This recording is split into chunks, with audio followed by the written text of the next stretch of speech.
Convidamos agora a senhora Mônica Saraiva Panic, diretora de Relações Institucionais da ABH2. Obrigada, FIEC, obrigado, Ricardo Ferracin, nosso moderador.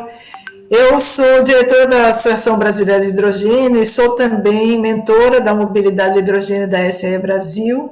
e tenho atuado como consultora internacional em diversos projetos, em diversas iniciativas do hidrogênio.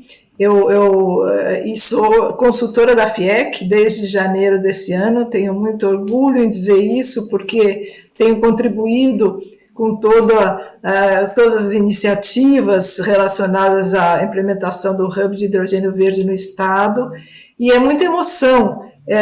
a realização desse fórum para mim, para todo o grupo de projeto que se apresentou hoje no primeiro painel, depois da cerimônia de abertura, e eu, juntamente com o Jurandir Picanso, nós contribuímos com o desenvolvimento dessa programação desse fórum. É uma programação que tem muito conteúdo e espero que todos estejam gostando. Eu agradeço as empresas, a Engie, a Yara, a Votorantim e também as outras empresas dos demais painéis, porque é a primeira vez que nós estamos envolvendo os off-takers, ou seja, vai haver, né, como todos já sabem, a produção de hidrogênio verde no PCEM, utilizando todo esse potencial de energia renovável do estado do Ceará. Vai haver a produção do hidrogênio verde em grande escala e, consequentemente, também a produção da amônia em grande escala. E é a primeira vez que nós estamos ouvindo, né, os off-takers, ou seja, as empresas que vão poder utilizar esse hidrogênio, como eu falei, seja na forma de amônia, seja na forma de combustíveis sintéticos. Foram excelentes apresentações da Yara, excelente apresentação da Engie e do Álvaro da Votorantim, eu agradeço mais uma vez. Bom, eu sou brasileira e moro na Alemanha, né, há 24 anos, e durante todo esse tempo eu tenho tive o privilégio de trabalhar nesse setor do hidrogênio, das tecnologias de célula combustível. Então, eu tenho acompanhado o desenvolvimento desse setor aqui na Europa, aqui na Alemanha, na Europa e no mundo. E, realmente, eu sempre começo com esse slide, porque no final de 2017 ocorreu um marco no setor que foi o que se chama hoje da transformação energética, né? A consciência dos países da Europa, Estados Unidos e Ásia, de que para se atingir os objetivos do Acordo de Paris, que foi em 2015, né, e está sendo reforçado aí a cada edição da COP,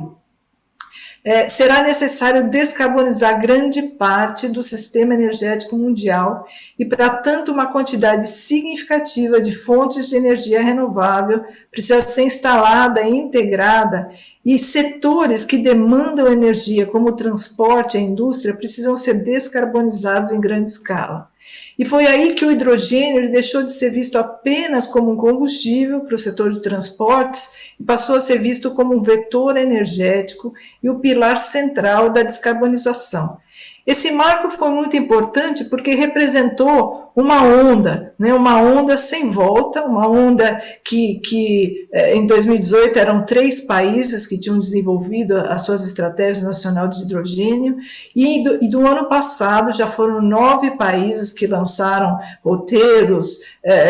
planos estratégicos, planos nacionais para o setor do hidrogênio, e esse ano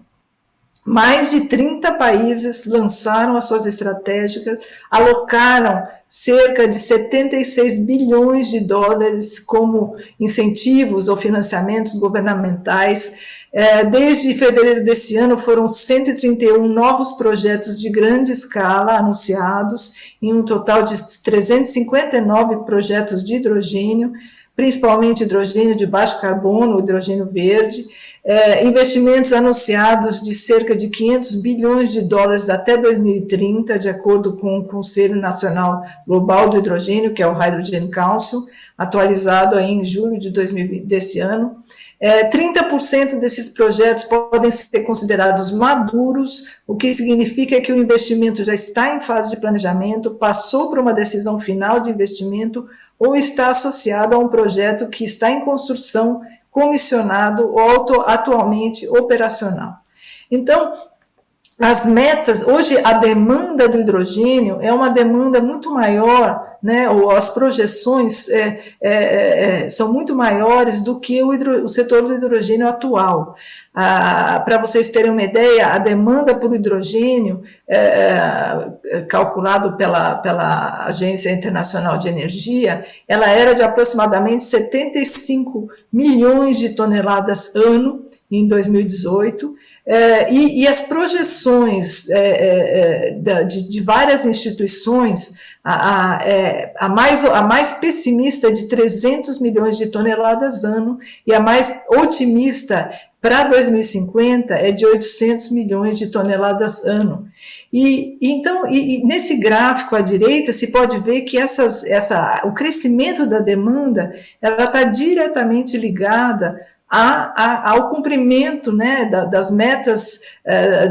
de mudança de clima, ou seja, aos cenários da temperatura da Terra, e também as novas aplicações para o hidrogênio, porque o hidrogênio ele tem sido utilizado pelo setor de aço, pelo setor de fertilizantes, através da amônia, pelo refino de petróleo, mas agora com a produção maior, né, do hidrogênio verde, existem novas aplicações que são, por exemplo, o setor de transportes, continua sendo o setor do aço, principalmente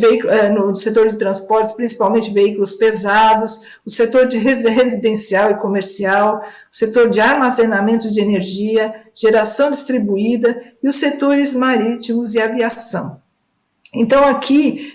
presente nesse painel, muito bem representado, o setor de cimento, no próximo painel, o setor do aço, e o setor, aqui também representado muito bem, o setor de fertilizantes, ou seja, Amônia Verde Brasil. Eu tenho esse dado aqui de que o Brasil importa hoje 80%, mas a Lara mencionou que na verdade, importa 95% da amônia para a produção de fertilizantes nitrogenados. E isso essa importação causa um desequilíbrio na balança comercial brasileira, porque o Brasil é um dos grandes exportadores de agronegócio no mundo, e, na verdade, tem que importar 95% da sua amônia,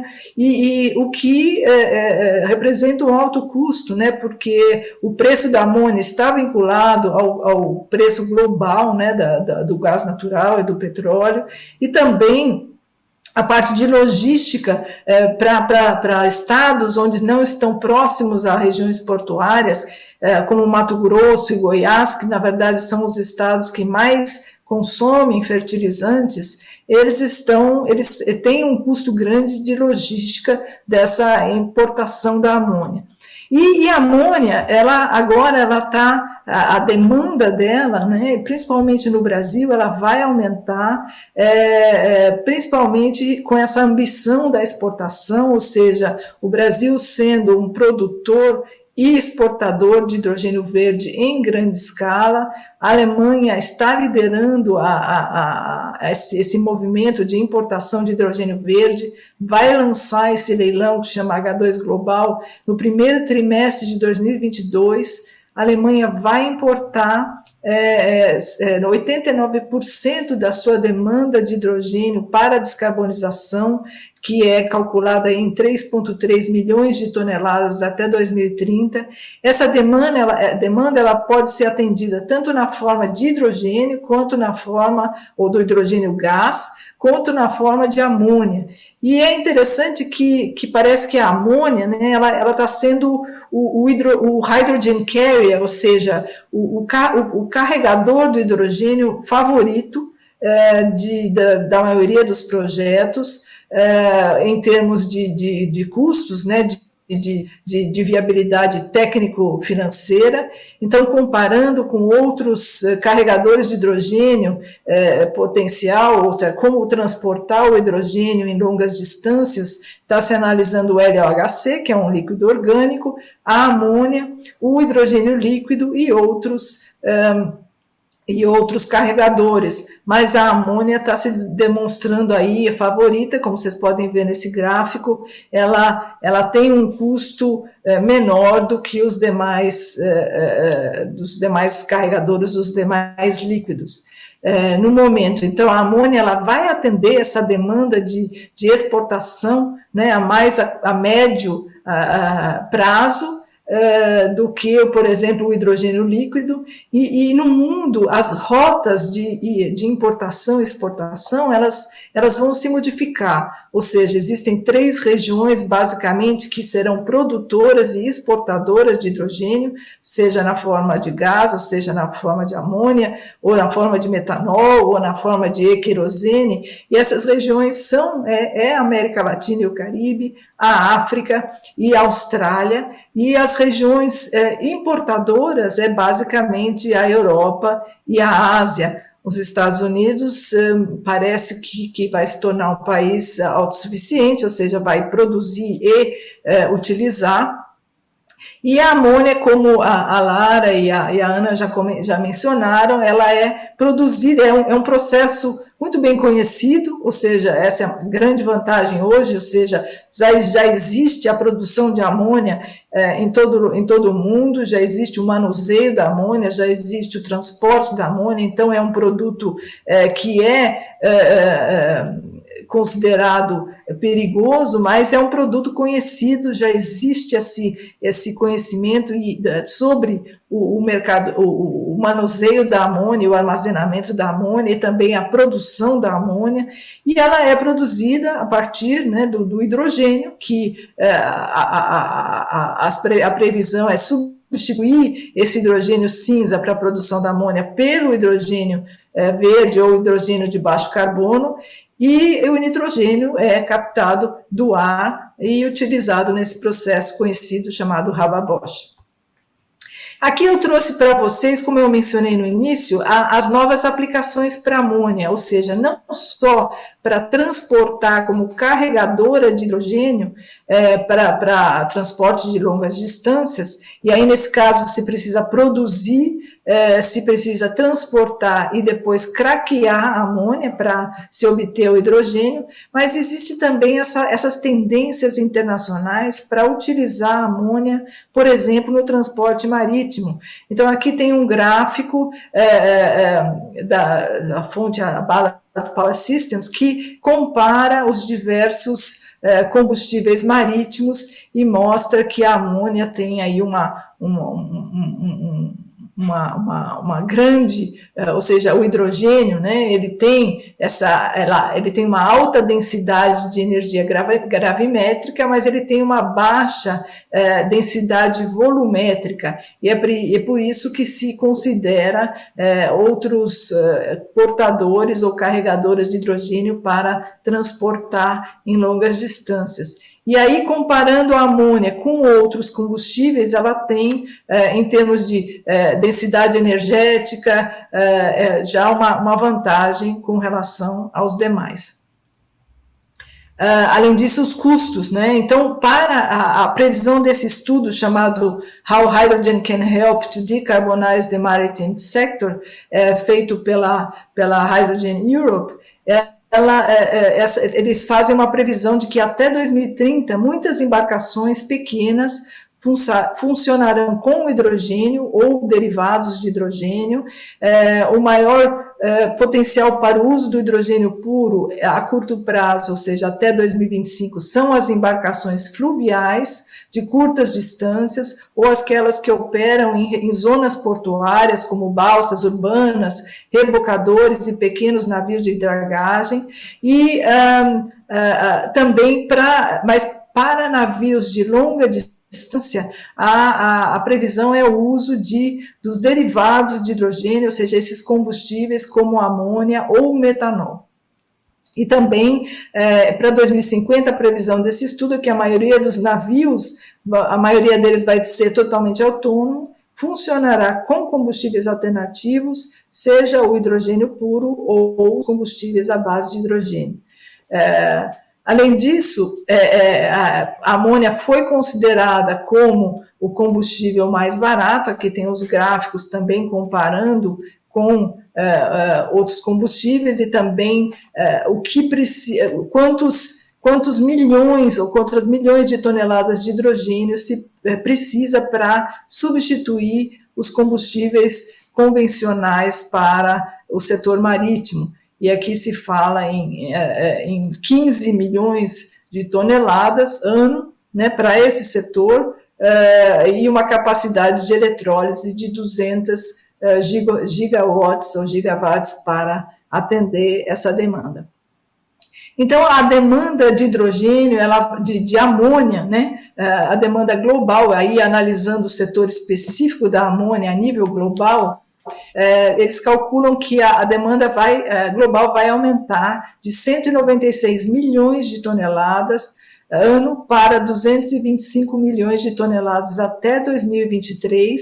e para 290 milhões de toneladas até 2030. E de acordo com os regulamentos da Organização Marítima Internacional, as emissões de gases de efeito estufa dos navios devem ser reduzidas pela metade de 2008 a 2050. A Agência Internacional de Energia disse no seu relatório de 18 de maio que a amônia provavelmente será responsável por 45% da demanda global de combustível para navios em 2050. E, de acordo com o Ministério Japonês da Economia, o MET, um roadmap atualizado para o combustível da amônia, com foco no uso da amônia em usinas termoelétricas e como combustível de navegação,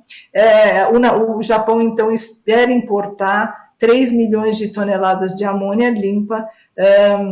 até 2030, e com a demanda aumentando para 30 milhões de toneladas até 2050.